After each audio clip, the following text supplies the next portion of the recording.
बिस्मिल्लाहिर्रहमानिर्रहीम अस्सलाम वालेकुम नाज़रीन, मैं हूं असद अवान और आप देख रहे हैं मेरा यूट्यूब चैनल पाक अपडेट्स। नाज़रीन, जैसा कि आप तमाम दोस्त जानते हैं कि तहरीक-ए-लबैक पाकिस्तान के मरकज़ी अमीर अल्लामा साद हुसैन रिजवी साहब का जो केस है वो काफ़ी ज़्यादा तूल इख्तियार कर चुका है, काफ़ी लंबा हो चुका है।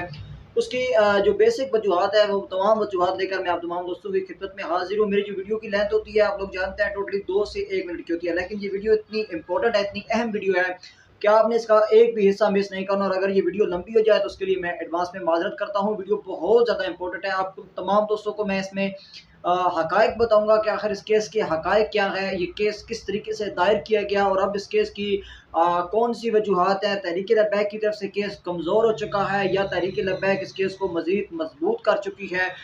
वकला क्या कहते हैं इस बारे में। जो तहरीक लब्बैक पाकिस्तान के मरकज़ी अमीर अल्लामा साद हुसैन रिजवी साहब के चचा जान है काजी अमीर हुसैन, हाजी अमीर हुसैन, उन्होंने जो दरख्वास्त पेश की है, उन्होंने मौक़िफ़ क्या अख्तियार किया है। अब जो दोबारा से नज़रसानी का जो केस है हाई कोर्ट के अंदर जो दायर किया गया है उसमें उनका मौक़िफ़ क्या है, वो तमाम बातें इस वीडियो के अंदर मैं शेयर करूँगा। इसलिए आपसे गुजारिश है कि चैनल को सब्सक्राइब कर दीजिए, साथ लगे बेल आइकन को क्लिक कीजिए ताकि मज़ीद इस तरह की अपडेट आप तक बर वक्त पहुँचती रहे। नाज़रीन, सबसे पहली जो बात है और इम्पोर्टेंट बात है वो ये है कि केस के अंदर काजी अमीर हुसैन साहब की तरफ से जो मौक़िफ़ इख्तियार किया गया है, जो कि साद हुसैन रिजवी साहब के चचा जान है, और उनकी तरफ से जो मौक़िफ़ है वो मौक़िफ़ क्या अख्तियार किया गया है। जब तक हम लोग इस मौक़िफ़ को नहीं समझेंगे तब तक हमें केस की समझ नहीं आएगी।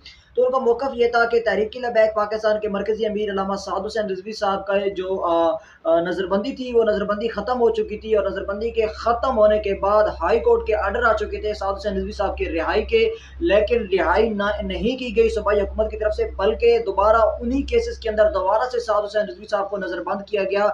यानी कि पाकिस्तानी कानून के अंदर आप लोग जानते हैं कि ये बिल्कुल भी मौजूद नहीं है कि किसी बंदे को एक ही केस में 2 बार नज़रबंद किया जाए। नज़रबंदी की जो लिमिट होती है वो टोटली 3 महीने की थी और 3 महीने की लिमिट तक जेल में एक केस के अंदर रहा जा सकता है नज़रबंदी की सूरत में। उसके अलावा उसी केस के अंदर दोबारा से नहीं रखा जा सकता। ये उन्होंने मौक़िफ़ इख्तियार किया अदालत के अंदर कि क्यों उनको दोबारा उसी केस में सूबाई हुकूमत के कहने पर, उनके ज़ोर डालने पर दोबारा से उसी केस में दोबारा से उन्हें नज़रबंदी जो है वो नज़रबंदी की सोबतें झेलनी पड़ रही हैं। उनका ये मौक़िफ़ था।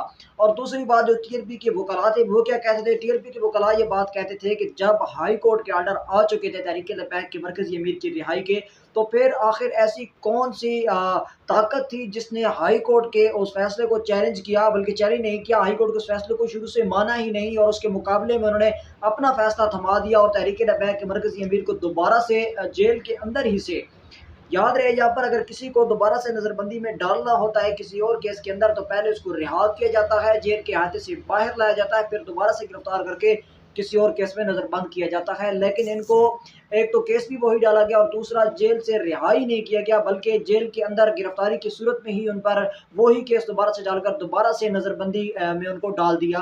तो आखिर ये किस ताकत के ज़रिए, किस ताकत के कहने पर यह सब कुछ हुआ, हमें इस बात की समझ नहीं आती। ये मौक़िफ़ था हाजी अमीर हुसैन साहब की तरफ से और यही मौक़िफ़ था टीएलपी की वकला की तरफ से। अब जो अदालत है, अदालत का जो फ़ैसला है वो क्या है? अदालत ने जो फ़ैसला दिया, उन्होंने ये फ़ैसला दिया कि जब हाई कोर्ट का फ़ैसला आ चुका था साद हुसैन रिजवी साहब की रिहाई के मुतालिक, तो फिर आखिर ऐसा क्यों हुआ कि तहरीक लब्बैक पाकिस्तान के मरकज़ी अमीर को दोबारा से नज़रबंद करना पड़ा। इसके लिए उन्होंने ये आर्डर जारी किए हैं कि जो जेल सुपरिटेंडेंट हैं और जो भी लोग अहकामात जारी करते हैं नज़रबंदी के, उसमें जो होम सेक्रेटरी हैं वो भी, और होम सेक्रेटरी के साथ जो भी लोग अहकामात जारी करते हैं नज़रबंदी के, उन तमाम को उन्होंने आर्डर जारी किए हैं कि अगली पेशी जो कि 11 अगस्त को होनी है उसमें वो तमाम लोग पेश हों और पेश होकर अपना-अपना वो लोग जो है दिफ़ा करें और बताएँ कि उन्होंने किस केस के तहत और किसके कहने पर साद हुसैन रिज़वी साहब को दोबारा जेल के अंदर गिरफ्तार किया है और दोबारा से मतलब जेल के अंदर उन्हें रखा है। नज़रबंदी की मुसीबतें दोबारा से साद हुसैन रिज़वी साहब जेल रखे गए हैं।